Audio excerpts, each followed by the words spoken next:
நேற்று மட்டும் எத்தனை கொடூரங்கள் என்ற தலைப்பில் முரசொலி நாளேடு தீட்டியுள்ள தலையங்கத்தில், நேற்று ஒரே நாளில் மட்டும் எத்தனை கொடுமைகள் நடந்துள்ளது தெரியுமா? கும்மிடிப்பூண்டியில் 3 வயது குழந்தை பாலியல் வன்கொடுமைக்கு ஆளாக்கப்பட்டு கொலை செய்யப்பட்டுள்ளது. தாம்பரத்தில் 10 வயது சிறுமி பாலியல் வன்கொடுமைக்கு உள்ளாக்கப்பட்டுள்ளார். திருவள்ளூரில் 7 வயது சிறுமி பாலியல் வன்கொடுமைக்கு ஆளாகியிருக்கிறார். சென்னையில் 12 வயது சிறுமி பாலியல் தொல்லைக்கு ஆளாகியிருக்கிறார். பூந்தமல்லியில் 7 வயது சிறுமி பாலியல் வன்கொடுமை செய்யப்பட்டுள்ளார். கோயம்பேட்டில் வீட்டில் தனியாக இருந்த பெண்ணுக்கு பாலியல் தொல்லை தரப்பட்டுள்ளது. அந்த பெண் கூச்சலிட்டதால் மர்ம நபர் ஓட்டம் பிடித்துள்ளார். திருவண்ணாமலையில் கர்ப்பிணி பெண் ஒருவருக்கு பாலியல் தொல்லை கொடுத்துள்ளார் தாவேக நிர்வாகி யோகேஸ்வரன். பொதுமக்கள் பிடித்து அவரை அடித்து உதைத்துள்ளார்கள். பெரம்பூரில் சாலையில் நடந்து சென்ற பள்ளி மாணவிக்கு பாலியல் தொல்லை கொடுத்த முகேஷ் என்பவரை பொதுமக்கள் பிடித்து போலீசில் ஒப்படைத்துள்ளார்கள் என்று தாவேக ஆட்சியின் பாலியல் குற்றங்கள் பட்டியலிடப்பட்டுள்ளது. இதுதான் விஜய் ஆளும் தமிழ்நாட்டின் இன்றைய நிலைமை. சட்டம் இருக்கிறதா? போலீஸ் இருக்கிறதா? முதலமைச்சர் என்ற ஒருவர் இருக்கிறாரா? ஆட்சி என்ற ஒன்று நடக்கிறதா? இதுதான் தமிழ்நாட்டு மக்கள் மனங்களில் எழுந்துள்ள கேள்வியாகும். இவர்கள் அழுகுரல் விஜய்க்கு கேட்கவில்லையா?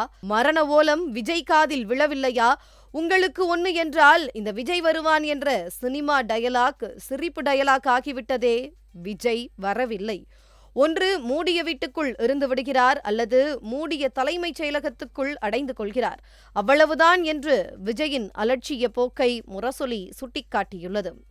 பாதிக்கப்பட்ட மக்கள் பக்கம் இந்த ஆட்சியும் தாவேக கட்சியும் இருக்கிறதா என்றால் அதுவும் இல்லை.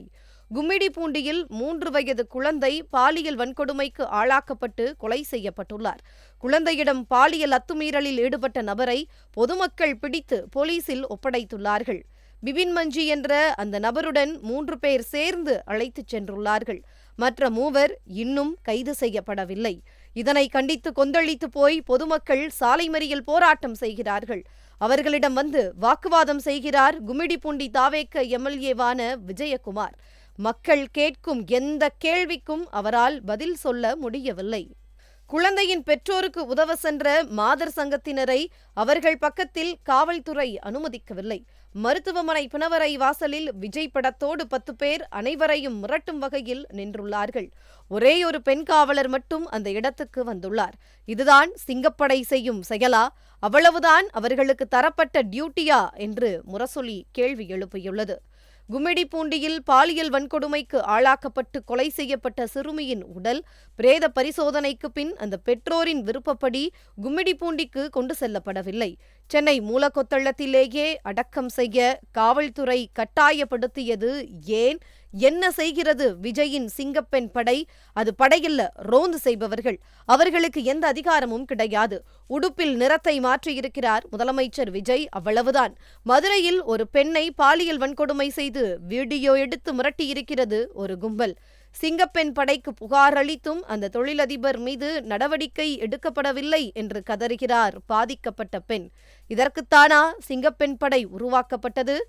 இன்னமும் ஸ்ரீவைகுண்டம் எம்எல்ஏ சரவணன் மீது விஜய் நடவடிக்கை எடுக்கவில்லை. தனது ரசிகையை தனது கட்சிக்காரர்களே சீரழித்துள்ளார்கள். அதற்கு உடந்தையாக ஒரு சட்டமன்ற உறுப்பினரே இருந்துள்ளார். அந்த சட்டமன்ற உறுப்பினரை பதவி நீக்கம் செய்துவிட்டு கைது செய்திருக்க வேண்டாமா விஜய்? ஏன் செய்யவில்லை? செய்தால் விஜய் நாற்காலியே விழுந்து போகும். ஒரு ஓட்டில்தான் அவர் ஆட்சியே ஆடிக்கொண்டு நிற்கிறது. தனது நாற்காலியை காப்பாற்றிக் கொள்ள சரவணனை காப்பாற்றுகிறார் விஜய். ஆளை சொல்லு, ரூல்ஸை சொல்றேன் என்பார்களே, முதலமைச்சர் விஜய் அப்படித்தான் நடந்து கொள்கிறார் என்று முரசொலி குற்றம் சாட்டியுள்ளது. நாட்டில் நடந்த சம்பவங்களுக்கு வாயை திறந்து பேசியிருக்கிறாரா விஜய்? வாயில் என்னமோ வருது என்றாரே, இப்போது வாயிலிருந்து எதுவும் வராதா? இவரை 6 மாதம் வரை விமர்சிக்காமல் எப்படி இருக்க முடியும்?